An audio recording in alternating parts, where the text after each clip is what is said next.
जी hello दोस्तों, मैं हूं कमर चीमा और दोस्तों जैसा कि आप देख रहे हैं मेरे साथ मौजूद हैं प्रोफेसर डॉक्टर मुख्तदर खान साहब। डॉक्टर साहब, सबसे पहले तो आपके वक्त का बहुत शुक्रिया। थैंक यू वेरी मच कमल साहब। आपके सुनने वालों को मेरा सलाम, नमस्ते, सत श्री अकाल, वनक्कम। Thank you. डॉक्टर साहब, इस वक्त सबसे बड़ा जो फॉरेन पॉलिसी इशू चल रहा है वो तो मिडल ईस्ट में क्राइसिस है। ज्यादा डिस्कशन तो होनी थी कि नरेंद्र मोदी जा रहे हैं G7 और बहुत कुछ होगा, लेकिन वो क्रोएशिया और साइप्रस में रुकते जा रहे हैं। लेकिन असल अटेंशन G7 को मिलेगी बिकॉज वहाँ सारे ग्लोबल लीडर्स इकट्ठे हो रहे हैं। लेकिन आज मैं सिर्फ बात करना चाहता हूँ मिडल ईस्ट के ऊपर। जी आप कैसे देखते हैं जो इसराइल ने रिस्पॉन्स दिया है? पहले तो ये जरा बताएं कि किस जंग में ये मुमकिन होता है कि पहले 10 मिनट में टॉप जनरल्स जो हैं वो एलिमिनेट कर दिए जाएं। ये ईरान की क्या कमजोरी है कि टॉप जनरल्स इतने वल्नरेबल हैं? बल्कि अभी थोड़ी देर पहले तो डोनाल्ड ट्रंप की भी को आया कि यूएस ऑफिशियल ने ये कहा है कि ट्रंप ने वीटो कर दिया कि इसराइल जो है वो सुप्रीम लीडर को एलिमिनेट ना करे। एक तो इस पे कमेंट करें, और दूसरा ये जो 2-3 दिन में हमले किए हैं इसराइल ने ईरान पे और ईरान ने इसराइल ने, what do you make of that as well doctor साहब? देखिए, ये जो जंग चल रही है ना, मैं इसकी मिसाल देता हूँ आपको। इमेजिन करें कि दो फौजी लड़ रहे हैं। एक फौजी है जिसके पास सिर्फ तलवार है, और फिर एक फौजी है जिसके पास तलवार भी है, ढाल भी है और आर्मर भी है। हम्म? तो जैसा कि ईरान के पास रॉकेट्स हैं, मिसाइल्स हैं, ड्रोन्स है, और कुछ नहीं है।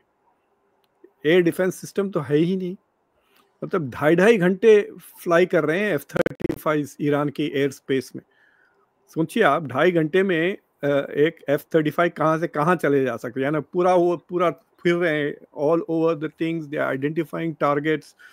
और इंटेलिजेंस का भी बहुत सपोर्ट मिल रहा है उनको। एक ब्रिटिश डिस्ट्रॉयर को ईरान की जो नेवी शिप्स थे और ड्रोन्स ने उसको वो ढकेला, वो री गाइड कर रहे थे इनके मिसाइल्स वगैरह। तो इसराइल के पास एयरफोर्स है, ऑफेंसिव कैपेबिलिटी है, जो मैं तलवार कह रहा हूँ, फिर ढाल भी है उनके पास। मतलब दे हैव डिफेंसिव कैपेबिलिटीज। फिर उसके बाद आयरन डोम भी है, आर्मर भी है। ईरान के पास वो सारी चीज़ें नहीं है। It has only one capacity. और शुरू में ही, पहले ही दिन, अ, ईरान इसराइल ने एक बहुत ही ज़बरदस्त ऑपरेशन किया, जिसमें उसने ईरान के अंदर से ड्रोन्स लॉन्च किए, जैसा यूक्रेन ने रशिया में किया था। तो वो जो ड्रोन्स उन्होंने लॉन्च किए, वो दो चीज़ें किए। तो एक, जो ईरान की एंटी एयरक्राफ्ट जो उनके पास जो हथियार थे, वो उनको वहीं पे मार दिया। दूसरा, जो मिसाइल लॉन्चर्स थे, उसको भी ड्रोन से मारा उन्होंने शुरू में। इसलिए ईरान कई घंटों तक जवाब नहीं दे सका था पहली बार, बिकॉज एक तो एक उनके जनरल्स मर गए थे। फिर उसके बाद दे वर डूइंग दिस।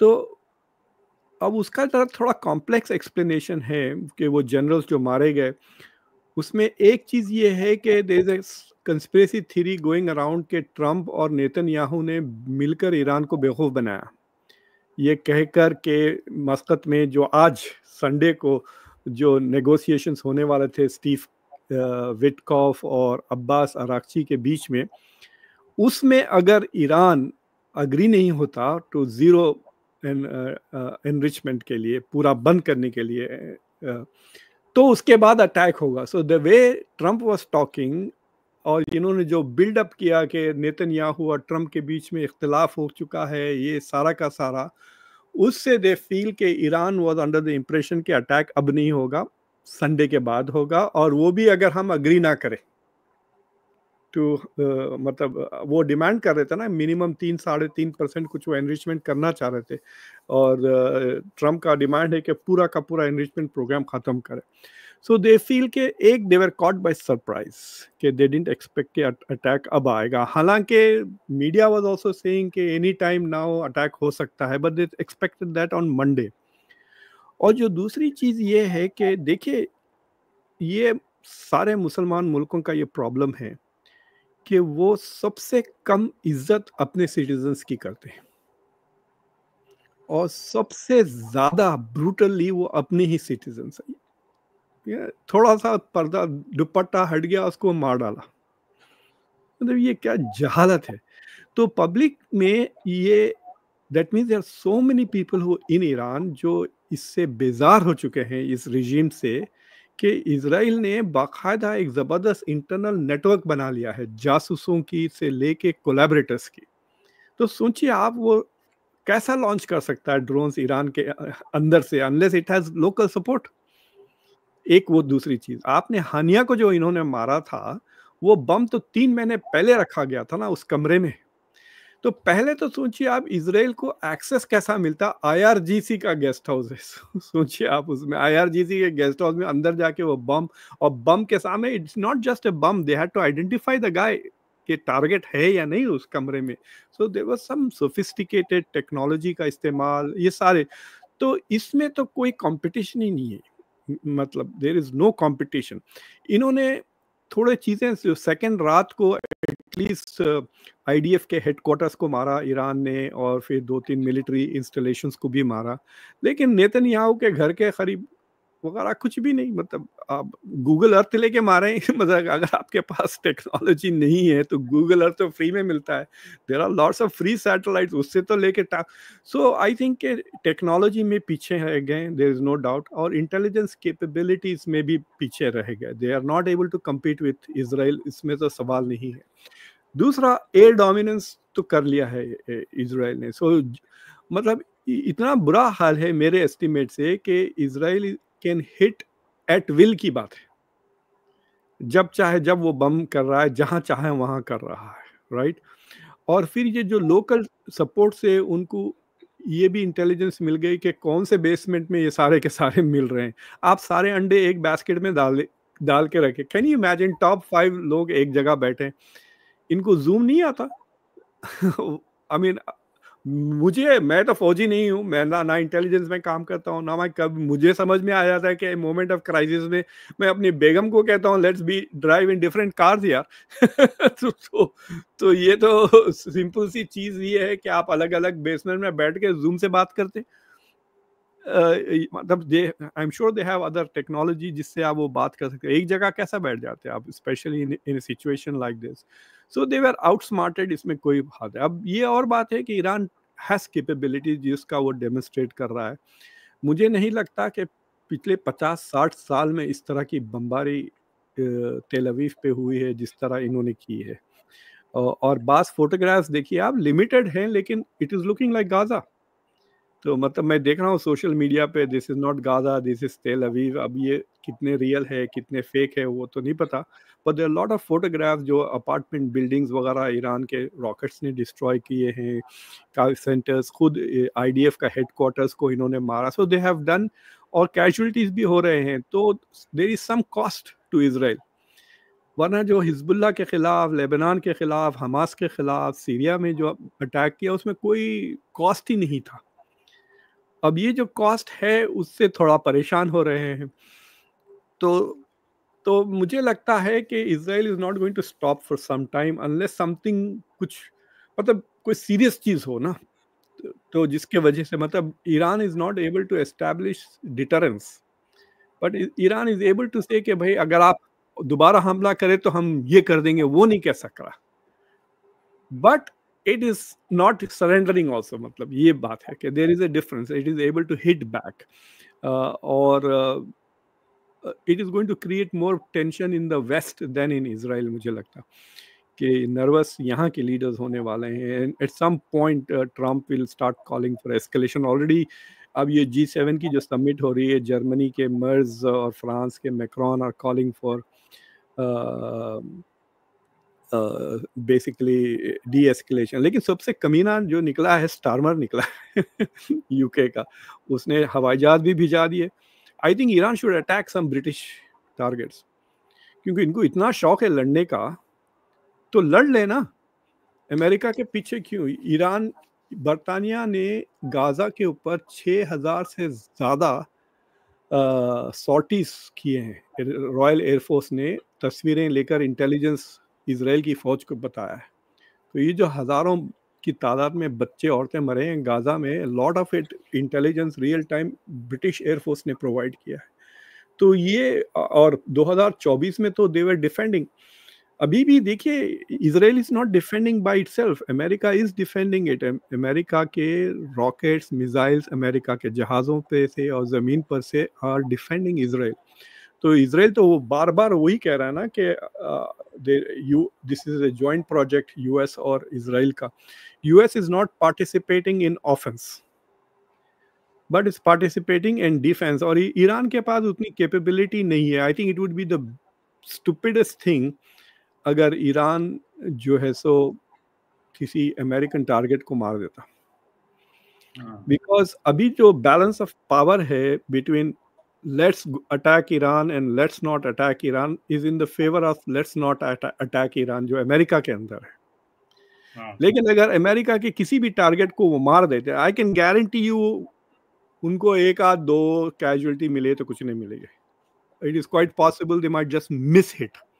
सोचिए आपने एक बेस को मार दिया, बेस के बाजू गिर गया और रॉकेट आके, लेकिन जो अमेरिका के बम गिरेंगे वो मिस नहीं करने वाले टारगेट. उसके बाद it will give America. Diego Garcia में बैठे हुए हैं, वहां से B-52 बॉम्बर्स आएंगे और देन जो उनके न्यूक्लियर फैसिलिटीज है वो रियलिटी में तबाह हो जाएंगे. So Iran is in a tight spot, but it is standing up. It is giving a price. और जो असल रिटेलिएशन है वो तो जंग के बाद आएगा ना, through terrorism and through proxies वगैरह. So the world has to be prepared. The Middle Eastern countries ने अपने आप को बचा लिया है temporarily by issuing condemnations Israel की. और सऊदी अरेबिया ने वार्निंग भी दे दी थी ईरान को, मतलब 17 अप्रैल को ही उन्होंने बता दिया था कि भाई आपके ऊपर होने वाला है हमला, आप कर लें. मुझे ये समझ में नहीं आता कि if Iran doesn't want a nuclear weapon then वो एनरिचमेंट के इतने पीछे क्यों पड़ा हुआ है. ये बड़ा इंपॉर्टेंट सवाल है. या फिर अगर उन्होंने इतना एनरिच, आई थिंक 60% तक वो कह रहे हैं कर लिया है, 60% तक किए 408 किलो. तो वो जो 408 या 406 किलो है उसको वो अगर 97 तक गए तो 10 या 12 बॉम्ब बन सकते हैं. if they purify that to 97 level. अब उसमें क्या है, पिछले 10 साल से कह रहे हैं they are weeks away. I don't know, अगर उनमें काबिलियत होती तो अभी तक 97 क्यों नहीं रीच होगी कैपेसिटी. समझ रहे ना आप, like why didn't they achieve it to purify. और so वो लॉजिक मुझे समझ में नहीं आ रहा. अगर उनके पास कैपेसिटी थी then they should have had nuclear weapons. आपने देखा होगा एक बीच में फेक न्यूज निकली थी कि Iran is going to test a nuclear weapon tonight कहकर. मैं आपको इतना तो गारंटी दे सकता हूं, अगर ईरान एक न्यूक्लियर वेपन टेस्ट कर लेता तो ये हमला नहीं होता. हाँ नहीं, एब्सोल्युटली. और अगर वो करता, मैं तो हमारे यहाँ भी पाकिस्तान और भारत के बीच में भी डॉक्टर साहब, there was back in 1987 Pakistan conducted एक ऑपरेशन, आई थिंक इंडिया ने कंडक्ट किया था, ऑपरेशन ब्रेस्ट अटैक. तो ब्रेस्ट अटैक था और पाकिस्तान को जब पता चला कि इंडिया जो है वो Bahawalpur is a place in Pakistan जो सबसे थिन एरिया है पाकिस्तान का, और वहां पे ये डेजर्ट एरिया में एक्सरसाइज करने हैं, but the purpose is to cut Pakistan. ये उस वक्त 1986-7 की बात है. तो एट दैट टाइम मुझे याद है कि एक इंडियन जर्नलिस्ट होते थे, फॉरगॉट हिज नेम, बड़े मशहूर थे, बुजुर्ग, फौत हो गए हैं. उन्होंने मुशाहिद हुसैन सैयद जो है पाकिस्तानी एक जर्नलिस्ट हैं, वो मुस्लिम अखबार के एडिटर थे, वो उनको लेके आए और उनको अब्दुल कदीर खान का इंटरव्यू करवा दिया और कहा that Pakistan has a capability. और वो बात एक भी पाकिस्तानी साइंटिस्ट ये कह रहा है जी हमारे पास कोई ऐसी वैसी कैपेबिलिटी है. Kuldeep Nayyar, they used to be an Indian journalist, if you remember Kuldeep Nair. हाँ, so वो he used to write in Pakistani newspapers as well. तो उसको इंटरव्यू दिया उस वक्त, 87 की बात बता रहा हूँ. और सुनने में आया कि फिर वो उन्होंने प्लान तर्क कर दिया, सोचा कि नहीं, that is not the wise move. So the point here is, जो आप कह रहे हैं कि आप पहले ही डेटरेंस दिखा दें और कर दें. और आपका सवाल बहुत सेंट्रल है कि भाई अगर आपके पास है कुछ नहीं तो भाई बता दो दुनिया को, ये तुम किस तरफ लगे पड़े हो. डॉक्टर साहब इसके आगे चलें जरा. जो इंपॉर्टेंट चीज थी कि why Israel thought we should attack Iran. आपको क्या लगता है, जो ईरान की प्रॉक्सीज थी वो तो हो गई खत्म, और देखिए पूरे के पूरे हमले में देयर इज नो वन. देखिए ईरान की जो सपोर्ट है प्रॉक्सी से आती थी, और हमास और हिजबुल्ला हो गई खत्म, कमजोर, डिसइंटीग्रेटेड, खत्म, उनका तो स्ट्रक्चर ही कहीं नहीं है। तो अब इजराइल ने सोचा कि now is a time to weaken Iran permanently, और वो जो पहले जंग इजराइल और उसके बॉर्डर्स पे हुआ करती थी, अब वो जंग ईरान के अंदर आ गई है। तो डू यू थिंक ये प्रॉक्सीज की कमजोरी, सीरिया का हाथ से निकलना, वहां पे जो मलेशियाज और इराक के अंदर मलेशियाज का हाथ से निकलना इतना बड़ा स्ट्रेटेजिक लॉस है कि आज ईरान फुली एक्सपोज हो गया? What do you make of that?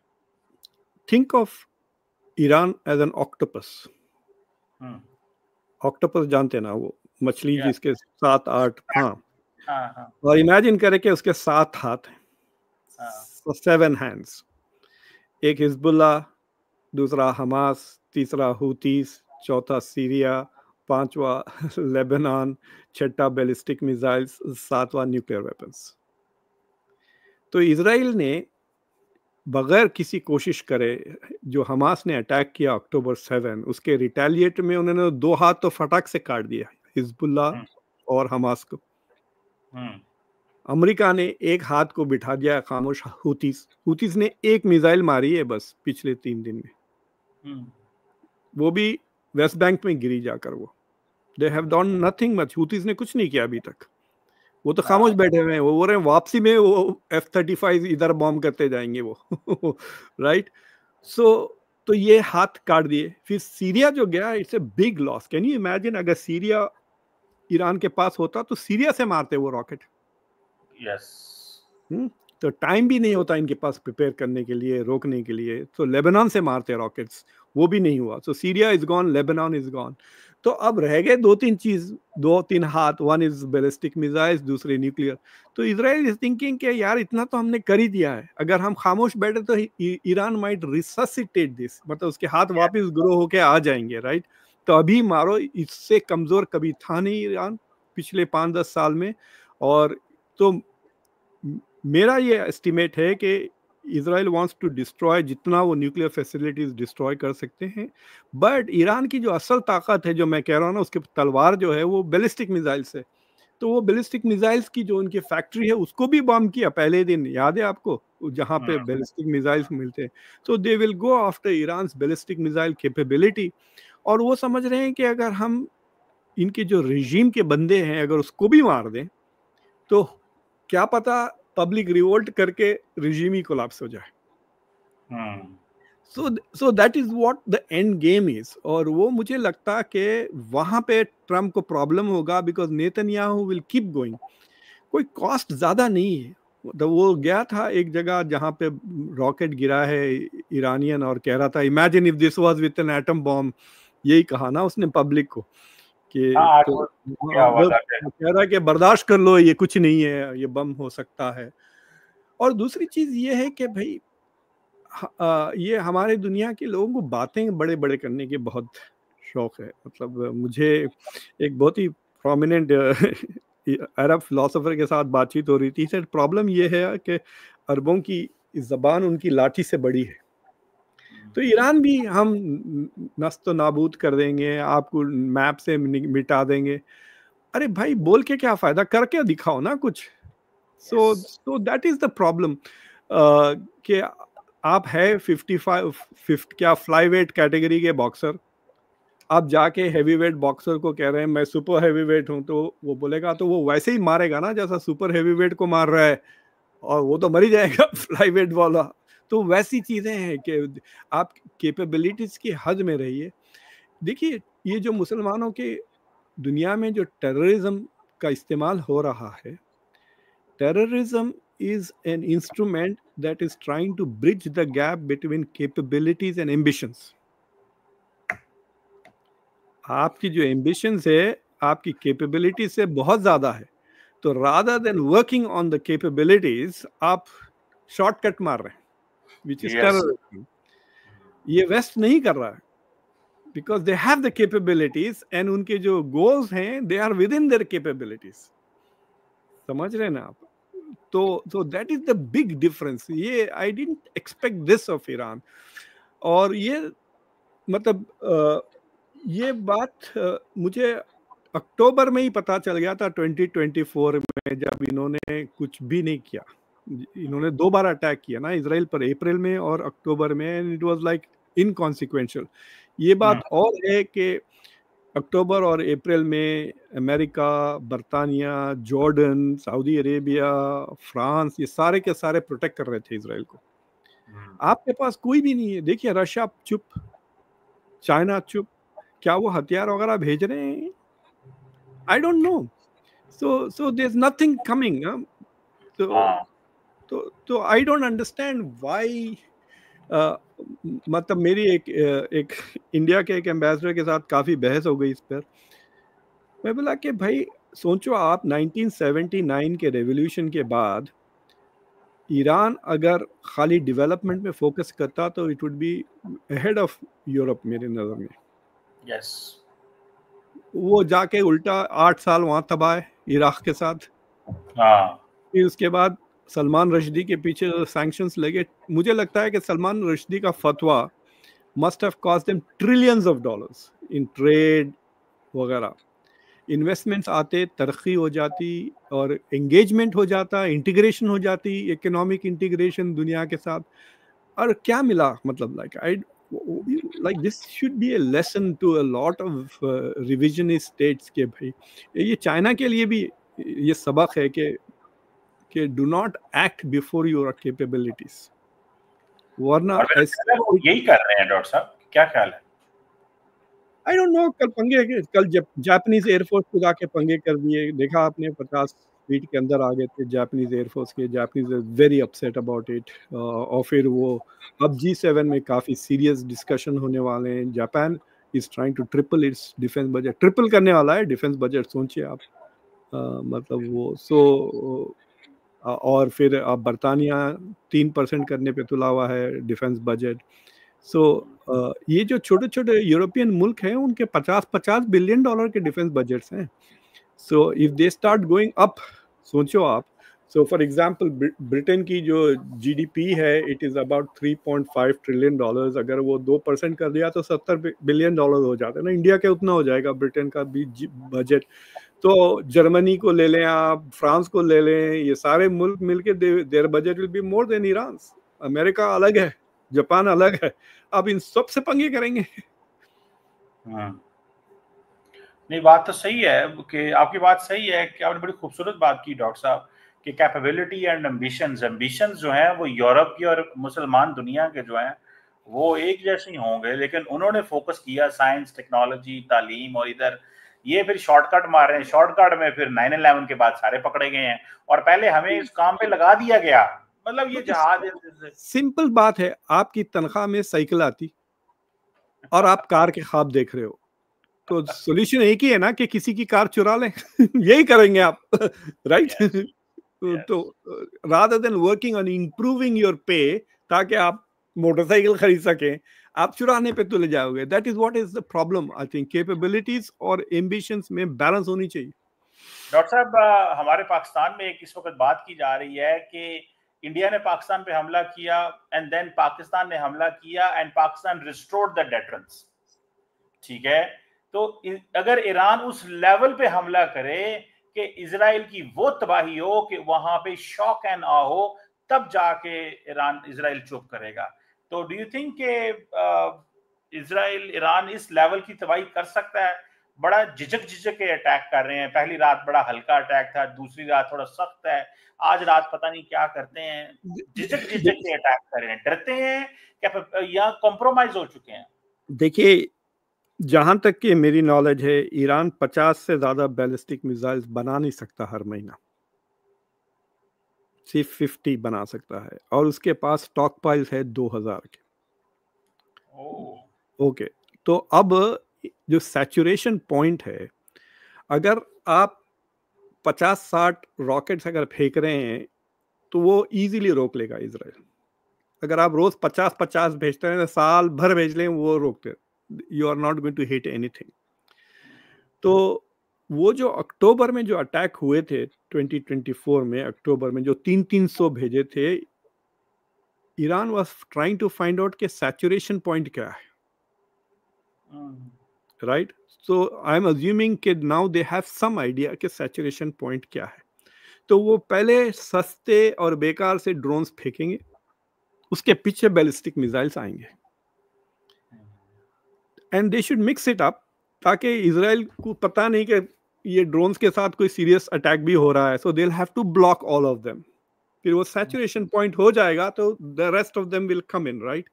लेकिन ये अगर सिर्फ इनके पास 2000 स्टॉक पाइल है और रोज 200 मार रहे हैं, तो 10 दिन के बाद क्या करेंगे ये, क्योंकि महीने में तो 50 ही बनते हैं इनके पास, राइट।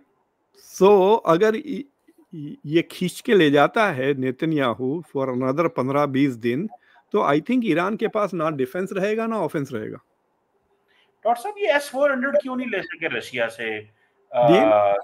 सैंक्शन S-300 है उनके पास, वो भी बहुत पुराने। भाई इनके पास पैसे कितने हैं सर, इनकी इकोनॉमी बहुत छोटी है। देखिए इजराइल की जो इकोनॉमी है it is equal to UAE 500 billion dollar की, ईरान की 500 बिलियन डॉलर नहीं है, मतलब it is very close to Bangladesh Pakistan in terms of is GDP 300 400 500। बाज एस्टिमेट्स कहते हैं $1 ट्रिलियन के करीब है। देखिए इट्स एन 80 मिलियन की आबादी है उनकी, और लेकिन it's they don't have the money. फिर वो अपने लोगों पे जुल्म करने में जो पैसे लगते हैं वो अलग है। They don't have the support from the full 100% of the population जैसा इजराइल क्या है, right. So they don't have the resources, plus उसके ऊपर सैंक्शंस, प्लस इनके दूसरे प्रोजेक्ट्स चल रहे हैं, सबसे पंगे। कैन यू इमेजिन, हर मुल्क नेबरहुड, पूरा नेबरहुड परेशान है, मतलब कुछ भी मदद नहीं मिल रही इनको। अगर इनके ताल्लुकात अरबों के साथ अच्छे होते तो इनको थोड़ा बहुत एड भी मिल जाती, राइट। अभी तो कोई एड देने की हिम्मत भी नहीं कर सकता इनको। सोचिए आप, ह्यूमैनिटेरियन एड भी नहीं आई अभी। किसी नेबरिंग कंट्री ने ये नहीं कहा ठीक है हम आपको दवाएं भी जाते हैं, डर के मारे अमेरिका से कि अमेरिका उन पे सैंक्शंस ना लगा दे। So you are so isolated, it is a diplomatic failure है आपका। एंड आई डोंट अंडरस्टैंड कि वो फारसी का एक फ्रेज है, चिपिदी चिपिदी द शोरबा कहते हैं, हमारे इधर उर्दू में कहते हैं क्या पिद्दी और क्या पिद्दी का शोरबा। हाँ, वो छोटा सा चूजा और उसका क्या शोरबा निकलेगा, राइट। तो ये फारसी का ही फ्रेज है। तो ईरान किधर, ईरान की total economy is less than the US defence budget. आप उसके पीछे पड़े हुए हैं, ग्रेट सेटन करके पिछले 25-30 साल से। I think it is A completely stupid notions कि ये और मतलब इनके साथ I don't understand why Trump has not joined the attack. It doesn't make sense at all. क्या इतना ओवर एस्टिमेट कर लिया है इन्होंने ईरानियन कैपेबिलिटीज की कि ये बेसिस को मारेंगे? This is actually a good chance कि वो ईरान के सारे कैपेबिलिटीज खत्म कर दे सकते हैं बिटवीन द US और इजराइल। अगर बरतानिया, अमेरिका और इजराइल मिलके मुसलसिल एयर बॉम्बारी करे तो ये 500 हवाई जहाज इस्तेमाल कर सकते हैं वक्त वाहिद में। 13,000 की एयरफोर्स है US के पास। 2000 से ज्यादा, हाँ 2000 से ज्यादा तो F-16s हैं। So they can do this if they want, right? But they'll have to pull forces from other places in हर मतलब वहाँ से भी फिलीपींस एक्सपोज हो जाएगा, चाइना को, ताइवान वगैरह। But the point really is कि I don't understand what they are trying to achieve. मतलब डोमेस्टिक लेजिटिमेसी के लिए कर रहे हैं, और ये जितनी भी इडियोलॉजिकल स्टेट्स है ना कमर साहब, और इसमें मैं इंडिया को भी गिन लेता हूँ कि बिकॉज गुड गवर्नेंस नहीं हो रही है, आप जो है सो इस तरह करते। तो इसलिए मैं दुआ करता हूँ कि नरेंद्र मोदी के जितने भी डोमेस्टिक प्रोजेक्ट्स हैं, इकोनॉमिक प्रोजेक्ट्स हैं, वो सक्सेसफुल रहे, जिसके बेसिस पे वो इलेक्शन जीत सकते हैं। क्योंकि अगर वो ना काम रहे तो फिर वो मुसलमानों को मारकर इलेक्शन जीतेंगे। ही विल यूज ये हिंदू मुस्लिम जो आपके मंगलसूत्र ले लेगा कांग्रेस और मुसलमानों को दे देगा। यही कहा था ना मोदी ने 2024 में कि हिंदुओं की औरतों की मंगलसूत्र कांग्रेस पार्टी वो लेके मुसलमानों को दे देंगी। इतनी बेवकूफ पब्लिक है कि मान ली वो बात।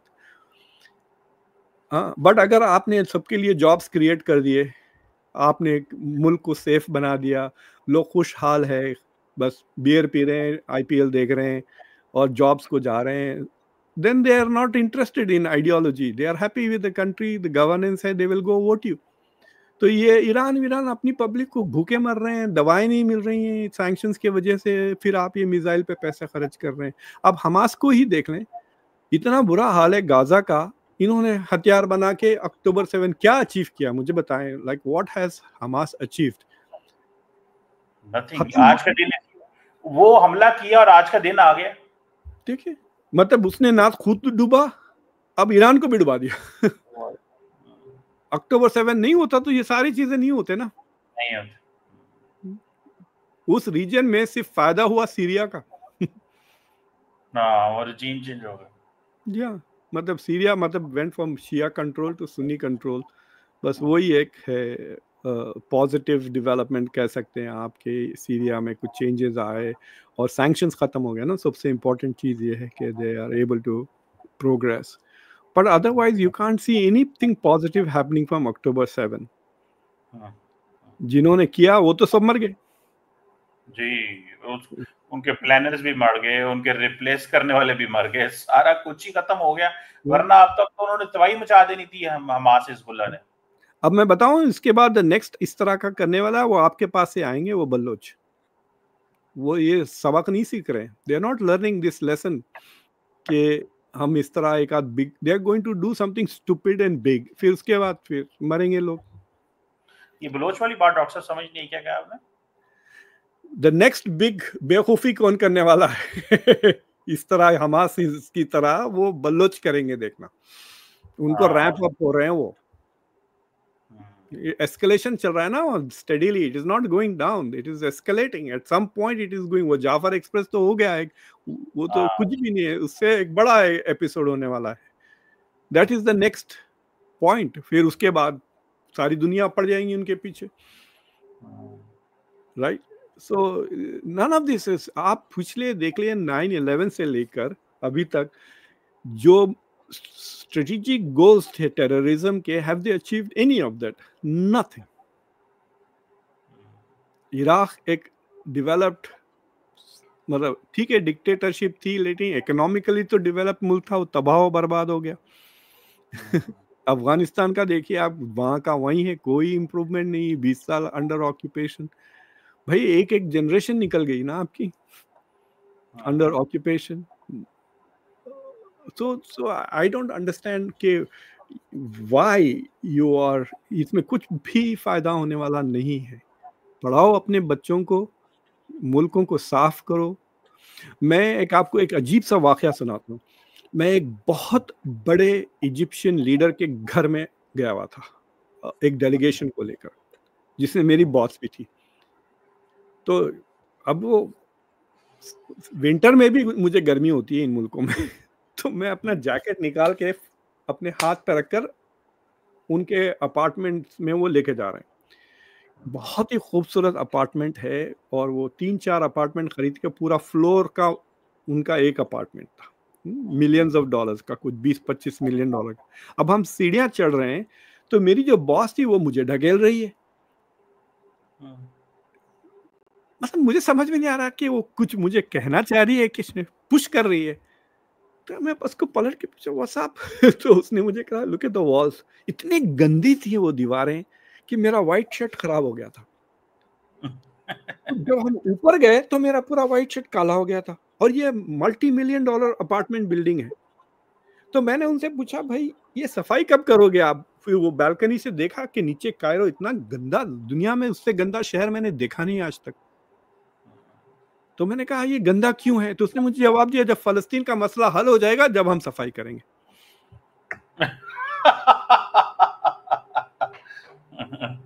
तो मैंने कहा कि actually this is not a joke. ये जो क्राइसिस है ना, ये जो पॉलिटिकल बना लिए हमने, they have frozen development. Yes, it is such a strange thing. वो अपार्टमेंट बिल्डिंग इतनी महंगी, मैं ऊपर से बालकनी से खड़े रहकर नीचे देख रहा हूँ, बीएमडब्ल्यूज मर्सिडीज खड़े हुए हैं और गंदगी है। मतलब it also is a reflection of civic culture कि आप फेंक रहे हैं कचरा अपनी ही गली में, आपकी बिल्डिंग के अंदर दीवारें साफ नहीं है, यू नो। ट्रू। अपना घर घर बहुत खूबसूरत है, उनका अपार्टमेंट बहुत महंगी महंगी चीजें रखी हुई हैं, बहुत सारे सोने के वैसे सुनहरी कुर्सी फर्नीचर जो आपने देखे होंगे वीडियोस में, अरबों के घरों में जो होते हैं वो गोल्डन टाइप चेयर्स वगैरह। इतना महंगा अपार्टमेंट लेकिन इतना गंदा बाहर, अंदर ठीक था। So it is a very strange culture हो गया है कि they are not focusing on what is important, that is the point. ये हथियार भी इतने खरीद के क्या फायदा, बिलियंस ऑफ डॉलर्स का। यूनिवर्सिटीज में खर्च करें, इन्वेस्ट करें सोसाइटी में। ट्रू। डॉक्टर साहब आप इस्लामाबाद आएंगे, इस्लामाबाद बहुत साफ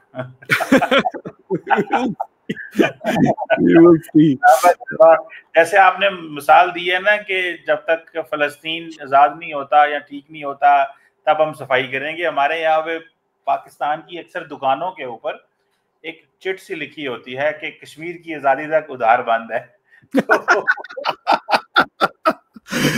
That is, गिफ्ट वाले कह रहे हैं कि जो फलस्तीन की आजादी तक सफाई करना जो है ना नामुमकिन है। आप मोरक्को गए हैं कभी? नहीं, मैं मोरक्को नहीं गया। तो मोरक्को में बहुत इंटरेस्टिंग कल्चर है। तो हम एक होटल में ठहरे थे जो डाउनटाउन था, बिल्कुल मतलब बिल्कुल हमारी बेगम को वहीं रहना था कि शहर में को। तो होटल में वो मुझे कह रही इधर आओ आओ आओ देखो।